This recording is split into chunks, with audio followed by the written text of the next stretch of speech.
Well, hey everybody, welcome back to the channel. I know it's been a minute, sorry about that. As some of you know, we had to relocate. It was a good thing, just had to do it kind of in a hurry. So we're back down here in Southern California. Planning out a trip, probably going to take a 3, maybe a 4-day trip. Kind of depends on my scheduling. And here in a few weeks, probably going to head up towards Anza Borrego, maybe the Alabama Hills, somewhere in there. I may get crazy and head back up to Moab. I kind of grew up playing in that area, and I haven't really been able to spend a whole lot of time up there. I wanted to bring you guys along for this journey, kind of start to finish. From everything that I carry to keep myself happy and comfortable and keep the bike going for really a multi-day trip. This setup works for 1 to 2 nights, all the way up to, I could stay out a month long if I wanted to. What you're not seeing here is like food and water, a little bit of clothing, and that's all I really carry. But food and water I keep in the backpack, and that's kind of dictated by what my actual trip is going to be. But I wanted to run you guys through, just kind of brief over everything that I like to carry. On a side note, I like to keep my luggage as lightweight and as simple as possible. There are lighter weight options out there, but I didn't have $2 grand to spend on a sleep system and tent and all that stuff. So I have amassed this kit over the last couple of years, and all in with everything you see here, including the Moscow Reckless 80, we're about 50 pounds, actually just under 50 pounds. So I'm pretty happy with that. And on that, I'm a big believer in rackless luggage. I don't like big steel pannier racks or big steel boxes. They weigh the bike down, they stick out farther than I personally like. I know a lot of people like to run them, and that's totally fine. This is just my preferred method. Moscow makes some great gear. There's some other great options out there. This is just what I've chosen. It's not the cheapest. In fact, it took me a while to save up for this, but I've been super happy with it. Plus, that Onyx Orange, it matches the KTM. So, without boring you guys too much with the details, I'm going to turn the camera around and give you guys a rundown of what I got here and how I pack it. All right, guys, starting here at the house end. These are my comforts, my creature comforts, if you will. Tent. This is just a 2-person, 3-season tent I picked up off of Amazon. I believe it's there's the brand right there. It's a Moby Garden. About 80 bucks or so. It's been great so far. I stumbled across a video here a couple years ago. Jeff over with ADV Agenda, that's his channel. He recommended this tent. This is actually the updated version of it.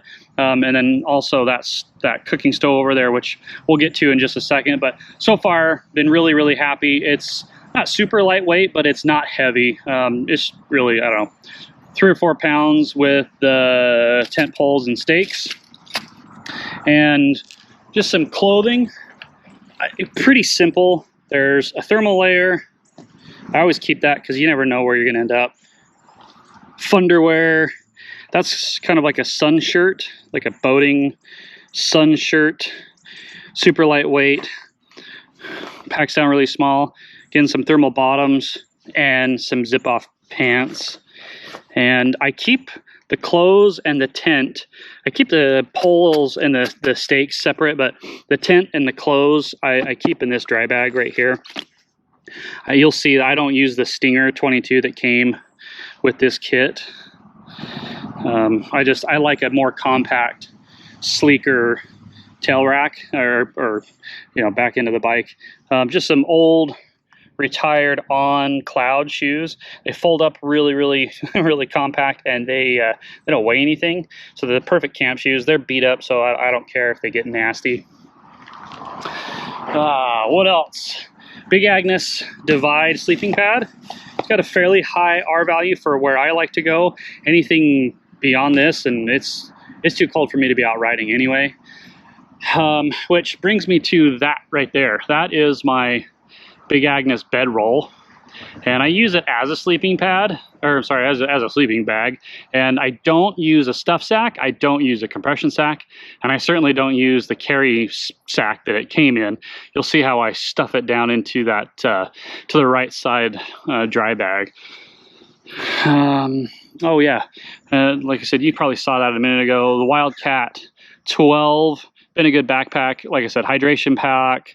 Really, I just keep snacks and water, maybe some hydrated food, first aid in there. My Garmin InReach lives on the one of the shoulder straps. Back to the sleeping setup. That's a Nemo Philo XL. I'm a side sleeper, so I like having another small inflatable pillow. It packs down a lot smaller than my favorite teddy bear. So, you know, when I'm out in the tent, yeah, it gives me comfort.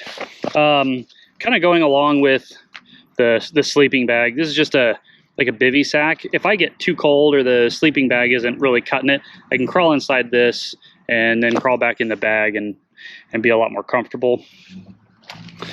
Camp chair. This is just a kind of a fold-up, roll-up camp chair from Sportsman's Warehouse. Just aluminum legs. Doesn't weigh much. Packs down pretty small. You'll see how I put it up on under the beaver tail. Camp stove. I'm going to show you guys this, so bear with me. Camp stove. This thing is awesome. So this is the Fire Maple, and it is the Fixed Star 1. It's such a great little unit. I'm gonna get it out for you. Keep a lighter, some instant coffee in there. There's your gas bottle. There's your cup. And there's your cooking element. Not bad. So cooking element goes there. Actually, we would kind of go like that on top of the gas bottle. Cooking element, stove. Yeah, it's a nice little setup, nice little unit. We like that system. Put this stuff back. Kind of how it went. Yeah, been a good little, boils water really fast, and that's all you need. You don't need a big elaborate camping or cooking setup. This little backpacker's table. I'm not going to get it out because it's a pain to put back in its little bag, but it's super thin and it's aluminum. It doesn't weigh much. I want to say 15-20 ounces or so, but it's a nice little complement to the chair. I hate sitting on the ground, and I hate putting my food and my drinks on the ground, so that's a nice little addition. It's definitely a luxury, but hey, I got room for it. This is just a little kind of a microfiber towel I wrap my utensils in. This is awesome. This is a Goal Zero solar powered, but also USB rechargeable, collapsible light. I like to just, when I get to camp at night, I like to just set that up near the bike or near a table. That way I can kind of see what I'm doing without disturbing other campers. Another little light. This is I don't know, I think I picked this up at Walmart for just a couple bucks. It's an LED, but it's got a really soft red light in it. So I hang that up in the tent at night, and that way, I'm not blinding myself and I'm not bugging other campers. This is my navigation setup. It's just an old iPhone X on a quad lock mount. And I have a couple of different apps. I got the Garmin EarthMate, I've got Onyx Off-Road and Gaia downloaded. And you don't need an SD card in there if you upload all the routes you want to take when you're at home and you got Wi-Fi. It'll store it just fine. Garmin InReach Explorer Plus for communication, and of course it's got the oh shit button just in case things really go sideways. So that's it for the house, the personal comforts and safety. Toiletries and stuff like that I keep in the backpack. Wallet, phone, keys, stuff like that I keep in the jacket. We're actually going to do a separate video on how I set up my riding gear itself. In fact, this is going to be a multi-part series because I got a lot more that I want to share with you guys. So we'll do a bike setup, we'll do a shakedown ride, you know, all the things. Of course, I'll bring you along for the trip. So, getting to survival pack for the bike. Tool roll. It's the Moscow Pinner tool roll. I'm not going to get into what's in there on this video. Well, maybe we'll do a separate video for that. There's a lot of content out there on what people take, and everyone's going to have their own opinions on you don't take too much, or you don't take enough, or you take too much. This keeps the bike going just fine. I do keep my Motion Pro bead breakers strapped to it in case I need to bust a bead to change a tube, which, by the way, what you're not seeing here are inner tubes because they're in the bike. I got really tired of that front tire leaking all the time, so I just put heavy duty tubes front and rear. Yes, the 890 does come tubeless, and I did save the valve stems, so in the event that I shred a tube or whatever, but I can still patch the tire, I'll just throw the tubeless valve stems back in, and I'm in business. Which brings me to tire stuff. This is a Tusk tire patch plug kit. I like these goggle bags. I like using goggle bags to keep things just secure and tidy.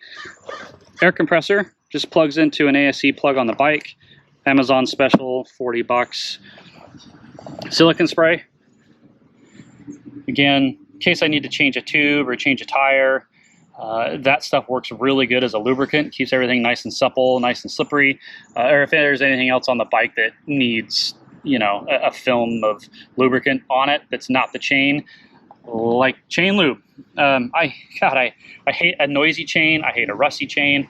I really try and look after my chain, because if your chain goes, your trip is over. Like, yes, I keep a little, quick link, for the chain in the toolkit, but if you break a chain, your day is done.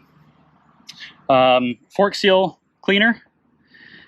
I hate a leaky fork seal, and 9 times out of 10, if your fork seal is leaking, it's because it's got shit built up inside, and just a quick clean out with that will 9 times out of 10 will stop the fork seals from leaking. So take care of your fork seals, folks. Just do it. Bug repellent, I like to keep 2 because 1 is none, 2 is 1 kind of deal. I don't know what the bugs are like here in Southern California, but back home in Utah where I was living, they were terrible. 9 months out of the year, they were just awful. So I always keep that handy. I hate getting eaten by bugs. This is a tarp. It's a big ass tarp, and it is a little bit heavy. I don't use it often, but it's nice for a ground cloth or, a footprint for the tent. It's also good for a shelter if I want to have an awning between the bike and the tent if it's raining or whatever. It's great if I'm about to set up my tent on some ground that's super nasty. I don't get the tent all gross. So I do keep that with me. It doesn't get used very often, like I said, but it always comes along for the ride. Moscow cinch straps. Super heavy duty, they're long, you can tow a bike out with that. There's videos on that, I'm not going to get into that. Tire levers, and oh yeah, this is a Tusk trail jack. More like a jack stand. I don't use it very often. I prefer the strap method. If I can find a fence post or a tree that I can just strap the bike to, get a wheel off the ground, I prefer that method, but sometimes you don't have that luxury if you're out in the middle of nowhere, so a nice trail stand works great.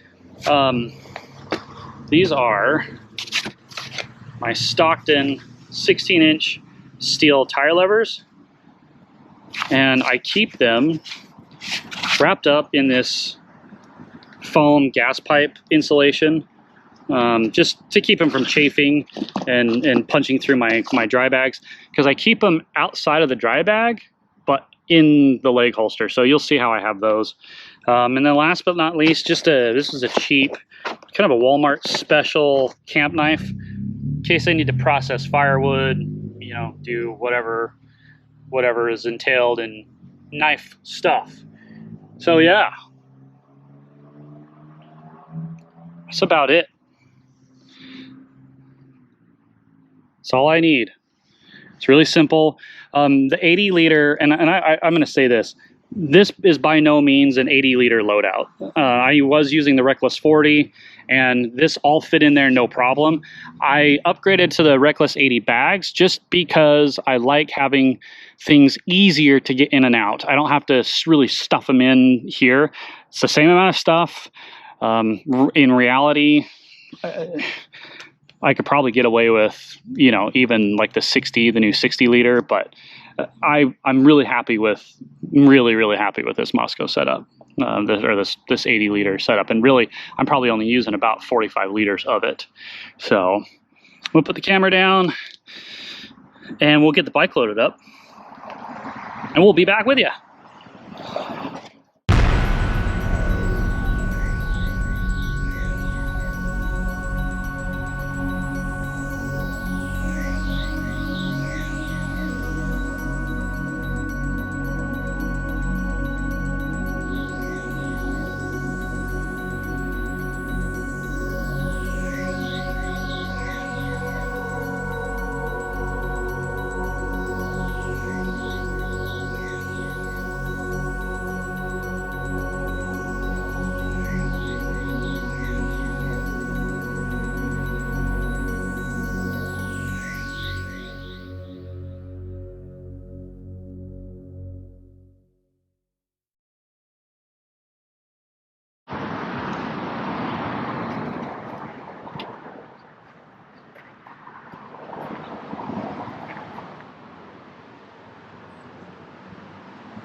All right, job done.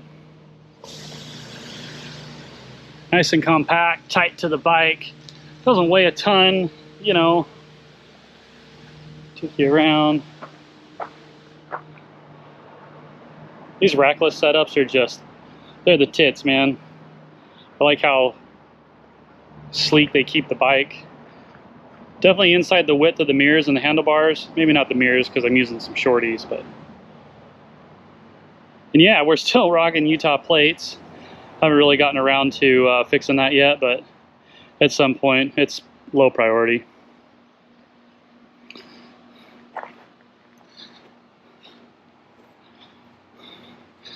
Last but not least, yeah, quad lock struggles. I don't know if you can see that. And that's what we use for navigation. Like I said, guys, we'll go through the bike setup at another point and keep it pretty simple.